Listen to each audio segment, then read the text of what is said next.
السلام علیکم خواتین و حضرات، امید کرتا ہوں کہ آپ سب خیریت سے ہوں گے۔ نئے ویڈیو کے ساتھ آپ کی خدمت میں حاضر ہیں۔ چلتے ہیں ویڈیو کی تفصیلات کی جانب۔ جی ہاں ناظرین، آج ہم بات کرنے والے ہیں بنگلہ دیش اور انڈیا کے متنازعہ فیصلے کے بارے میں۔ سب کچھ اس ویڈیو میں جاننے والے ہیں۔ اگر اس پہ چینل پر نئے ویور ہیں تو ویڈیو کو لائک کریں، سبسکرائب بٹن کو دبا دیں، گھنٹی کے نشان کو دبانا نہ بھولیں۔ متنازعہ فیصلے، انڈیا اور بنگلہ دیش کے میچ کے بعد امپائرز پر تنقید جاری۔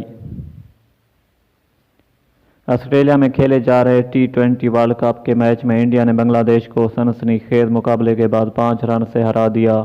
بدھ کے روز ایڈیلیڈ میں کھیلے گئے اس میچ میں انڈیا نے پہلے کھیلتے ہوئے مقررہ اوورز میں 6 وکٹوں پر 184 رنز بنائے۔ بنگلہ دیش کو بارش کے باعث ڈیکورتھ لوئس میتھڈ کے تحت میچ جیتنے کے لیے 16 اوورز میں 151 رن درکار تھے، جس کے جواب میں بنگلہ دیش کی ٹیم 16 اوورز میں 6 وکٹوں کے نقصان پر 145 رن بنا سکی۔ انڈیا اور بنگلہ دیش کے میچ کے دوران امپائرز کے فیصلوں پر کرکٹ مداحوں کی جانب سے تنقید کی جا رہی ہے۔ میچ میں جنوبی افریقہ کے